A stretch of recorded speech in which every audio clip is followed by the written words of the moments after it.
Tomorrow will mark 1 year since a gunman walked into the Table Mesa King Soopers in Boulder and started shooting. 10 people were killed. We remember their names: Trelona Bartkowiak, Suzanne Fountain, Terry Leiker, Lynn Murray, Kevin Mahoney, Ricky Olds, Denny Stong, Nevin Stanisic, Officer Eric Talley, and Jody Waters. The criminal case against the suspected shooter has been on hold since December, when he was found to be not competent yet to stand trial. That soon could be changing, though. 9 News Crime and Justice reporter Matt Jablow takes a look at where this case is now and what's coming up next. So we have a team that will continue to work as hard as we need to make sure we get justice in this case. Boulder District Attorney Michael Daugherty has been building a case since March 22nd of last year. That's when 21-year-old Ahmad Alyssa was accused of shooting and killing 10 people at the King Soopers on Table Mesa Drive. Obviously, this case had a tremendous impact on our community.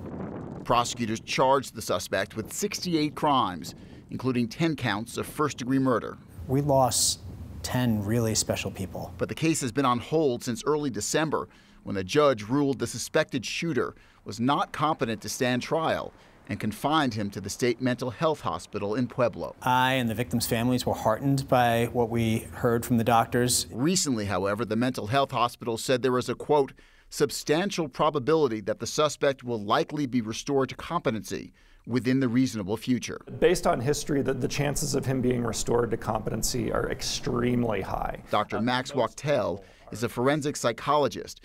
He says most criminal defendants found to be incompetent are eventually restored to competency through the use of medications and therapy. Sometimes it happens very quickly, sometimes it might take 6 months or a year, but it almost always happens. If it does happen and the case goes to trial, the suspect's lawyers may very well pursue an insanity defense, which 9 News legal analyst Scott Robinson says will be a difficult case to win. It's statistically very difficult for a defendant to, quote, get off, close quote, on an insanity plea. It's a fraction of percentage, less than 5%. The vast majority of the time, jurors find that a person knew the difference between right and wrong at the time they committed the act.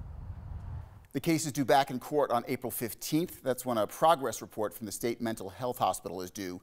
2 months later, the hospital is scheduled to submit to the court a reevaluation of the shooter's competency.